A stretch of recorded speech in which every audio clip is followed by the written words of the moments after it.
Au sein du monde éducatif depuis Paris, le chef de l'État indique que les agissements des élèves lors des manifestations sont inacceptables. Roch Kaboré a appelé à l'apaisement des violences. À Pau, ici au Burkina, la brigade territoriale de gendarmerie du département de Ziou a fait cas face à la presse du démantèlement d'un réseau de présumés auteurs d'attaques à main armée.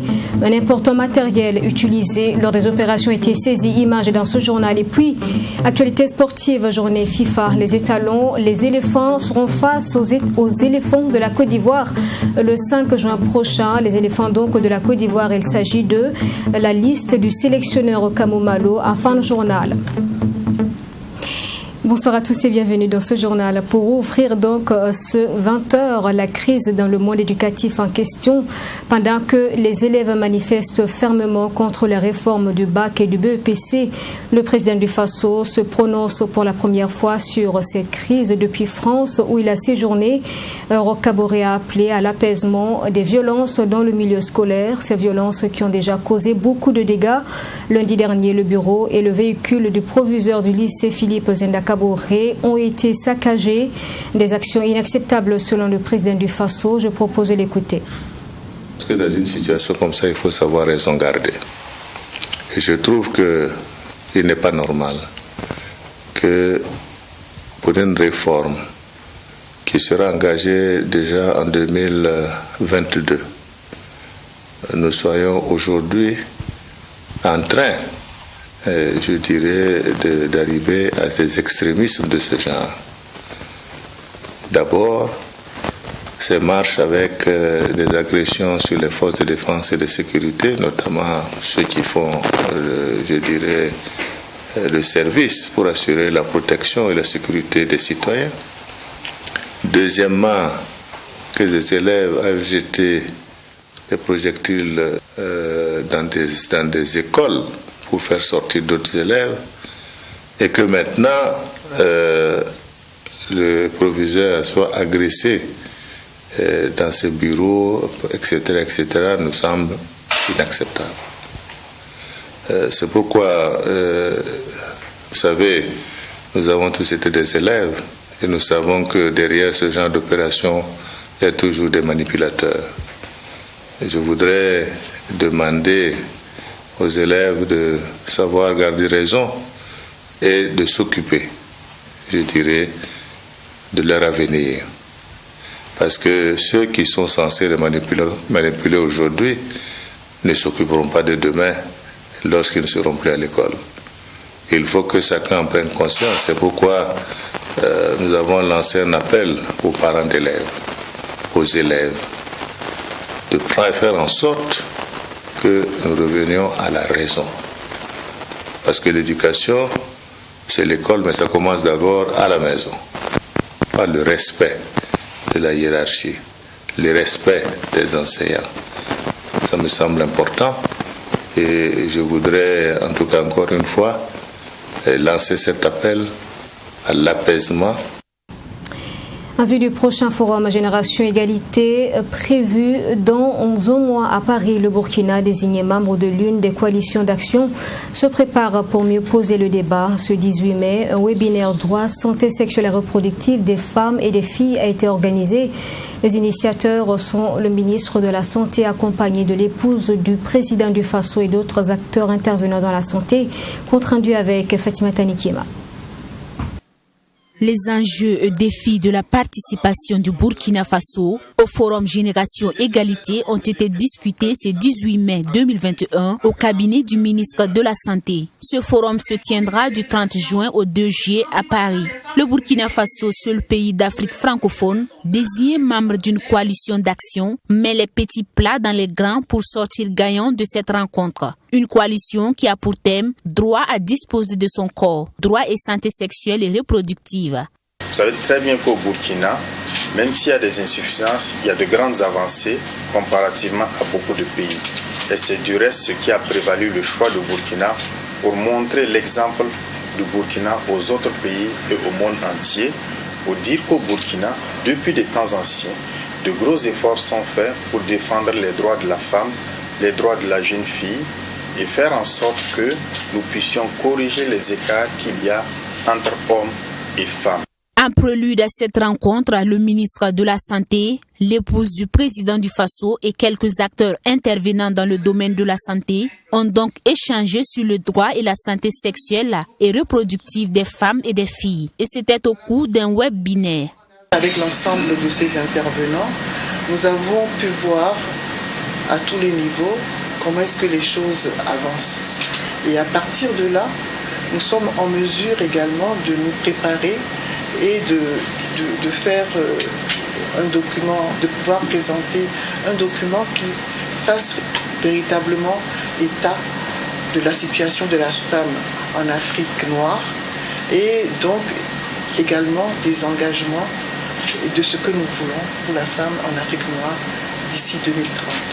Le Forum Génération Égalité est composé de 6 coalitions et son objectif est d'aboutir à des partenariats intergénérationnels et multipartites. Il lancera également un mécanisme pour les femmes, la paix, la sécurité et l'action humanitaire, selon le ministre burkinabé de la Santé.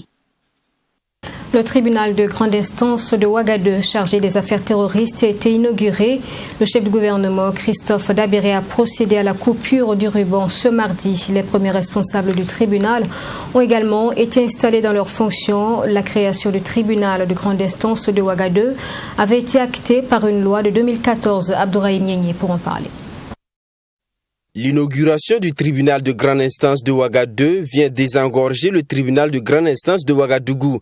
Sa compétence territoriale s'étend sur les arrondissements 6, 7, 10, 11 et 12 de Ouagadougou, les communes rurales de Samba comme Silega et Koubri et la province du Bazéga.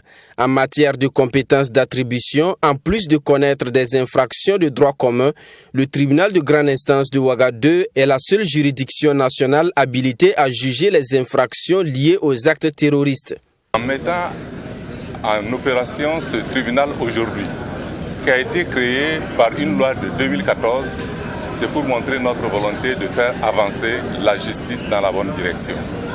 Nous savons qu'il y a encore beaucoup de choses à faire pour que le monde judiciaire se trouve dans les conditions optimales pour rendre une justice à l'avantage des populations de notre pays. Avec l'ouverture du tribunal de grande instance de Ouagadougou, le pôle antiterroriste sera effectivement opérationnel et nous espérons pouvoir apporter les réponses appropriées à ce fléau que nous connaissons aujourd'hui pour faire en sorte que ceux qui sont accusés d'être des terroristes, qu'ils puissent avoir le droit à la justice dans notre pays. Après l'inauguration du siège du tribunal, les 2 principaux responsables ont été installés dans leurs fonctions par le procureur général au cours d'une audience. Il s'agit de Sébastien Rapadem Naba, président du tribunal, et de Émile Zerbo, procureur du Faso près le tribunal de grande instance de Ouagadougou. Vous venez d'être témoin de la cérémonie d'inauguration, suivie de l'installation du président du tribunal et du procureur que je suis. Dans les jours à venir, nous allons nous atteler à installer le reste du personnel afin de rendre effectif le tribunal le plus rapidement possible. Nous vous reviendrons avec une date à laquelle nous pourrons recevoir les premiers justiciables. Le tribunal de grande instance de Ouagadougou est le 26e TGI du Burkina Faso. Il comprend entre autres 3 salles d'audience, 65 bureaux et une salle d'état civil. Sa réalisation et son équipement ont coûté 3 milliards de francs CFA. Dans le département de Ziou, province du Naouri, la brigade territoriale donc de la gendarmerie a animé un point de presse ce mardi à Pau. Cette sortie fait suite au démantèlement d'un réseau de présumés auteurs d'attaques à main armée opérant dans la ville de Ouagadougou. Les enquêtes ont permis de saisir différents lots donc de matériel utilisé par les malfaiteurs. Yassine Sawadgo.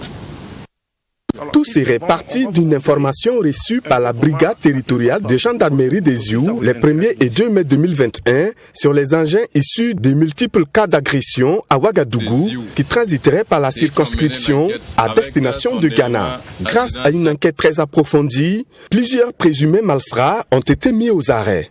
Pour les besoins de l'enquête, une liaison sera établie avec la brigade de recherche de gendarmerie de Ouagadougou. Cette collaboration, en plus de celle avec la population, permettra de mettre aux arrêts plusieurs présumés malfrats. Comme mode opératoire, ces malfrats n'hésitaient pas à utiliser des armes automatiques et des armes blanches, telles les boules, les gourdins, les barres de fer que vous voyez, les machettes. Ces malfrats sévissaient particulièrement dans les quartiers Nakarin, Tampoui, Marcoussi, Tanguin, Rimketa, Somgandin, Karpala et le marché communément appelé 15 Yard. Pour le lieutenant Boukari Drabo, commandant de la brigade de gendarmerie de Pau, les malfrats se servaient de beaucoup d'objets pour agresser leurs victimes. Alors là, nous avons le bâton qu'il utilisait pour massacrer les victimes. Comme vous le voyez, il a peint ça en noir. Donc quand il est la nuit, il n'y a plus le blanc. Vous voyez, non, c'est noir. Et là, tu viens, on te tape, on te met à terre avec le gourdin. Vous pouvez constater, voilà, c'est tacheté de sang. Bon, peut-être c'est du sang des animaux ou bien c'est le sang humain. On n'a pas pu déterminer. Vous voyez ça, ça ouvre presque toutes les motos. Les motos bouclées au cou. Ça les ouvre. On va faire l'expérience tout de suite, vous allez voir. Alors, donc c'est un qu'on a pris, on a coincé. Et il nous a montré comment ça se passe. Des propriétaires d'engins volés expriment toute leur joie et félicitent la gendarmerie nationale pour le travail abattu. Il était derrière moi. Après, ils m'ont dépassé pour m'attendre devant. Ils m'ont dit de m'arrêter et je me suis arrêté. Ensuite, ils ont pointé une arme sur moi et m'ont dit de descendre de la moto. Je suis descendu et je leur ai remis la clé de la moto. Je remercie la gendarmerie nationale d'avoir permis que je retrouve ma moto. Que Dieu les accompagne dans leur travail. Voilà, je viens de recevoir ma moto et je suis vraiment content. Bien avant ça, je rends grâce à Dieu pour ma santé parce que le coup que j'ai reçu, il y a des gens qui l'ont reçu mais ils ne se sont pas en sortis. Donc je rends grâce à Dieu et que Dieu accompagne la gendarmerie dans leur mission. Notons que les enquêtes ont donné les résultats suivants. 9 personnes interpellées, 12 engins à 2 roues saisis, 85 kg de chanvre indien saisis, pour ne citer que cela. Le cerveau de la bande, Boukari Sawadogo alias Bouba Dimoïga, lui est activement recherché. Toutes ces personnes interpellées seront conduites devant le procureur du Faso, près le tribunal de grande instance de Manga. Hier mardi, le ministre en charge de la réconciliation nationale et de la cohésion sociale recevait en audience la Ligue nationale des directeurs conseillers chargée de communication et marketing du Burkina, l'IDICOM. Il était question d'échanger avec ces professionnels de l'information et de la communication sur le processus de réconciliation nationale en cours. Leur contribution a également été attendue pour une réussite de la mission de réconciliation. Je vous propose d'écouter le président de l'IDICOM, donc Soukri Noma Ibrahim Gigma, au micro de Sanata Séré. Monsieur le ministre d'État, ministre en charge de la réconciliation nationale, nous a fait l'honneur de nous inviter en tant que structure aux côtés des structures sœurs pour parler de cet élan national qui est la réconciliation nationale. Et il est question donc de voir comment nous, en tant que structure professionnelle des médias et structure professionnelle de la communication institutionnelle, nous pouvons accompagner cette démarche des autorités nationales au plus haut niveau. Et c'est dans ce sens-là que chacune des structures, dans sa spécificité, a donné donc sa lecture de l'actualité, sa lecture de la démarche du ministère d'État en charge de la réconciliation nationale, sa lecture donc de cette construction du chantier de la réconciliation, et chaque structure en ce qui la concerne a donné ce qui peut être sa contribution, ce qui peut être sa réserve et ce qui peut être éventuellement ses suggestions. Cérémonie de proclamation des résultats du concours de la production radiophonique Ecopresse, initiée par le laboratoire Citoyenneté. Cette compétition visait le renforcement des capacités de création et de production des professionnels de médias en matière de problématiques de gouvernance économique et financière. Cette cérémonie s'est tenue mercredi 19 mai dernier. Les organisateurs ont saisi l'occasion pour procéder au lancement de la deuxième édition. Mamed Kanakamabu. Ils sont au total 6 lauréats à avoir remporté le prix Ecopresse édition 2020. Ces lauréats ont été sélectionnés dans 2 catégories. Il s'agit notamment des compétitions radio et individuelles. En catégorie radio, chacun de ces vainqueurs est reparti avec un trophée, une attestation, du matériel d'équipement d'une valeur d'1 million de francs CFA et une offre de formation. Le premier lauréat de la catégorie compétition individuelle, lui, remporte un trophée, une attestation, une somme de 500 000 francs CFA, un kit d'outils de travail et une bourse de formation. Avant que le laboratoire Citoyenneté lance ce concours, la Radio Solidarité avait son émission qui s'appelle Éco-Micro, une émission qui parle de l'économie locale. Donc, quand Labo Citoyenneté a lancé le concours, nous on a postulé. Il faut dire que ce prix, en tout cas, va nous encourager. Et puis, encourager le personnel de la Radio Solidarité. Et puis, le matériel qu'on va recevoir, ça va renforcer la capacité technique de la radio. Initié par le laboratoire Citoyenneté, le prix Ecopresse est soutenu par la coopération suisse à travers le programme d'appui à la décentralisation et à la participation citoyenne. Cette compétition, qui est à sa première édition, a été lancée en vue de renforcer les capacités de création et de production des professionnels de médias dans la production des contenus sur les problématiques de gouvernance économique et financière. Cette première édition était plutôt une édition test, une édition pilote. Nous avons enregistré une dizaine de productions. Dans la catégorie radio, nous n'avons pas eu beaucoup de compétitions. Par contre, dans la catégorie individuelle, nous avons eu quand même un peu de production. Et cela nous permet aujourd'hui d'affirmer que le postulat de départ, qui était que les questions de gouvernance économique et financière ne sont pas suffisamment traitées par les médias au niveau local, est un postulat qui est tout à fait vrai, qui est tout à fait vérifié. Et ça nous encourage à continuer de travailler sur ces questions-là dans les mois à venir et dans les années à venir. Les organisateurs ont profité de cette cérémonie pour procéder au lancement de la deuxième édition du concours de production radiophonique Ecopresse. Pour cette deuxième édition, les œuvres sont reçues du 31 juillet au 31 décembre 2021 dans 4 régions, à savoir le centre-ouest, l'est, le nord et le Sahel. Les enfants croquent l'assurance. C'est un nouveau concept pensé par Coris Assurance pour promouvoir la culture de l'assurance chez les enfants. Le concept a été mis en œuvre ce mercredi 19 mai dans les écoles primaires publiques EF de Tampuy. Les élèves ont eu droit à des leçons sur l'assurance. Image avec Maxime Jules Bambara. Dans la peau d'un instituteur, ce mercredi 19 mai, Pascal Woba, chargé de souscription à Coris Assurance, a pour mission d'expliquer à ses élèves la notion de l'assurance et le processus de souscription à l'assurance. Nous sommes à l'école primaire publique de Tampuy où le concept Les enfants croquent l'assurance est en marche. Concept né du plan stratégique 2021-2023 de Coris Assurance et dont l'objectif est de promouvoir la culture de l'assurance en Afrique et surtout au Burkina Faso. Pour pouvoir mieux comprendre, faire comprendre aux enfants l'assurance, nous avons estimé que c'est l'individuel accident corporel. C'est l'assurance que nous appelons communément l'IAC, individuel accident corporel, qui est mieux placé pour être plus expliqué aux enfants. Donc cette assurance couvre les dommages que l'assuré a eu, les dommages de l'assuré suite à un accident. Donc c'est soit le remboursement des frais médicaux ou le paiement d'un capital en cas de décès ou encore le paiement d'un capital en cas d'invalidité de l'assuré. Les termes semblent lourds par moments pour les élèves, mais avec les idées schématisées au tableau, le message passe beaucoup plus vite. Effectivement, la pédagogie avec les enfants, c'est ça. Parce que le problème central, c'est quoi? C'est de pouvoir expliquer des termes techniques en des mots très simples.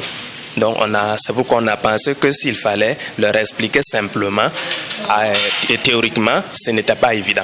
C'est pourquoi nous avons voulu accompagner l'explication théorique d'un schéma, d'un dessin fait par un dessinateur professionnel. Au total, 20 élèves de 10 établissements de la circonscription d'éducation de base de Tampuy ont bénéficié de cette formation. Des enfants qui maîtrisent désormais le processus de souscription à une assurance, mais aussi qui comprennent la nécessité d'être assurés. Pour être assuré, il faut aller à la Coris Assurance et on doit payer une somme qui s'appelle la prime d'assurance et on doit signer un contrat. Et quand on a signé le contrat, ça prouve que vous êtes assuré. J'ai retenu que quand on est assuré, on n'a pas besoin de dépenser beaucoup et en cas d'accident, on est remboursé si on est assuré à Coris. Si on n'est pas assuré, en cas de problème, personne n'est là pour nous aider. Et si on n'a pas assez d'argent, c'est un problème. Après cette étape, interviendra la phase évaluation prévue pour le mercredi 26 mai prochain. Évaluation à l'issue de laquelle les 3 meilleurs élèves seront primés. Ces élèves qui ont également bénéficié de cette formation auront également droit à une sortie d'immersion au sein de Coris Assurance, histoire de leur permettre de s'imprégner de son fonctionnement. Vous savez raconter les histoires, n'est-ce pas? Actualité sportive et dans ce journal, la journée FIFA, les étalons du Burkina affrontent le 5 juin prochain les éléphants de la Côte d'Ivoire et le 12, ils seront face aux lions de l'Atlas du Maroc pour défendre les couleurs donc du Burkina. Kamou Malo, le sélectionneur, a convoqué 33 joueurs, parmi eux des habitués, des nouveaux mais aussi des absents. Le point avec Assami Touré. Cette journée FIFA vient en remplacement de la première et la deuxième journée des éliminatoires de la Coupe du Monde 2022, repoussées pour permettre aux équipes de rester dans la dynamique de la compétition. Des matchs sans enjeu, mais importants pour la préparation des équipes. La Côte d'Ivoire s'est déjà mesurée, était dans la poule en Coupe d'Afrique avec le Niger, qui est un adversaire à nous dans la poule, en tout cas la Coupe du Monde. Alors ça déjà c'est quelque chose que peut nous aider à avoir une idée en tout cas des choses de notre prochain adversaire qui est le Niger. Il y a également par exemple le Maroc que nous avons choisi parce que simplement nous aurons affaire également en Coupe du Monde à un pays comme l'Algérie, c'est des Maghrébiens. Alors nous avons en tout cas choisi ça, peut-être que certains penseront que c'est de la fantaisie, mais nous avons fait cela en tout cas pour nous rapprocher vraiment de cette préparation-là. Après cette qualification donc à la prochaine Coupe d'Afrique des Nations au Cameroun, Kamou Malo dit avoir rempli une part de la mission qui lui était assignée. Pour bien terminer cette lourde tâche, il se penche au rajeunissement de l'équipe. Pour ce faire, dans cette liste de 33 joueurs, on note une quinzaine de jeunes, en plus de quelques-uns qui font leur première apparition, comme Draman Salou, qui évolue en Arménie, Yacouba Sonia en Tanzanie, Arnaud Sibri Sanou de Al Masry en Égypte et Gustavo Sangaré de Métropole en France. Gustavo, par exemple, c'est un garçon qui a joué cette année en national en France, qui a été très régulier dans son club, il a porté son club, et vous savez que dans le secteur médian, c'est là que nous cherchons des hommes. Alors moi j'ai vu, en ce garçon-là, j'ai vu au moins 2 de ses matchs. Alors même si c'est par image interposée, en tout cas, je l'ai trouvé assez costaud, et c'est un garçon qui a du coffre, et ça nous en avons besoin. Alors un garçon comme Salou, je sais que peut-être il joue dans le championnat arménien, d'accord, mais c'est un garçon dont on connaît le talent avant qu'il parte. Alors c'est un garçon aussi qui a commencé à jouer très régulièrement dans son club. Alors nous osons croire que c'est des garçons qui vont donner en tout cas une certaine fraîcheur en tout cas à notre groupe. La suspension du stade du 4 août a été évoquée également à cette conférence. Selon le sélectionneur, les joueurs savent s'adapter à toute situation, mais trouvent tout de même qu'il y aura une différence. C'est vrai que c'est toujours intéressant de jouer à domicile. Alors, le fait de ne pas pouvoir recevoir, jouer nos matchs à domicile, bien sûr que quelque part, il y a un manque quelque part. Alors, mais comme tu l'as souligné, ce n'est pas la faute seulement, c'est pas le Burkina seulement qui est dans la situation. Et un entraîneur doit s'adapter. Est-ce qu'aujourd'hui, l'entraîneur que je suis a les moyens de dire, taper sur la table pour dire non, il faut que mon match se joue au Burkina? Non. L'entraîneur que je suis a le devoir de s'adapter. Alors, donc, nous allons nous adapter à ce qui nous a été offert. Et ce n'est pas parce que nous aussi nos matchs seront délocalisés que nous serons forcément mauvais. Même si quelque part, il va nous manquer cet avantage toujours de jouer à domicile. C'est quelque chose qu'on ne pourra pas jamais gommer de l'esprit des uns et des autres, mais nous ferons tout, en tout cas pour minimiser cette situation. Parmi les plus anciens souvent convoqués en sélection, on note l'absence de Brian Dabo et Adama Gira. Et pour ces matchs amicaux, 6 joueurs du Faso Foot ont eu la confiance de l'entraîneur, à savoir Mohamed Lamine Ouattara, Ismaïla Ouedraogo, Herman Nikema, Babayore Sawadgo, Farid Ouedraogo et Ben Idriss Traoré. Et puis, l'association Vision Nouvelle, en collaboration avec le Lions Club Ouaga, Kenya et Kano, organisait la journée santé et sport pour tous les 14 et 15 mai dernier. C'était dans le quartier Kolonaba, Ouagadougou. Entre autres, donc, dépistage, des conseils nutritionnels, des démonstrations Kung Fu Lama et séances aérobiques. Ce sont donc les activités.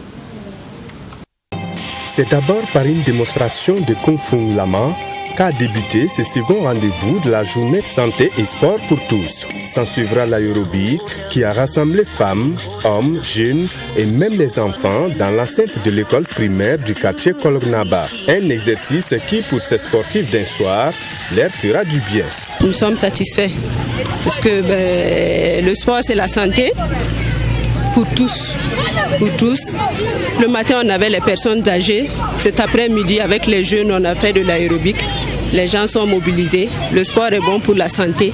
Il y a encore du chemin parce que nous ne comptons pas sur juste Kolgonaba, Ouidi, mais c'est tout le Burkina. Donc on a déjà enclenché le pas. Donc ça va, nous sommes satisfaits. Comme après tout effort physique essoufflé d'abord, j'ai chaud, vu la température qu'il fait naturellement actuellement. Mais voilà, je me dis que je vais ressentir les bienfaits un peu plus tard dans la journée ou demain matin. Je me dis que voilà, je me sentirai mieux. Ça aide parce qu'on ne peut pas parler d'hygiène de vie, d'hygiène de santé, de nutrition sans associer l'activité physique. Donc nutrition égale alimentation saine, équilibrée, plus activité physique régulière. Donc moi je ne peux que dire merci à cette initiative. Pour la présidente de l'association Vision Nouvelle, initiatrice de cette activité, c'est aussi un cadre pour sensibiliser la jeunesse sur les méfaits de la consommation de la drogue. Alors, comme vous le savez bien, la jeunesse d'aujourd'hui constituera en fait l'élite de demain, ceux-là qui vont nous diriger. Donc, nous, on s'est dit qu'il faut arriver à occuper la jeunesse sainement en faisant la promotion du sport. Donc, c'est une contribution aussi pour lutter contre la consommation des stupéfiants dans nos villes et dans nos quartiers. Voilà. Au-delà du sport pour tous, d'autres activités comme des dépistages sur le diabète, l'hypertension artérielle, les maladies ophtalmologiques, les hépatites et les conseils nutritionnels de la personne âgée ont été menés. Les images rapportées par Hyacinthe Sawadgo, et c'est la fin de ce journal. Merci de l'avoir suivi. Je vous souhaite une excellente suite à notre compagnie. Bonsoir et à demain à 20h.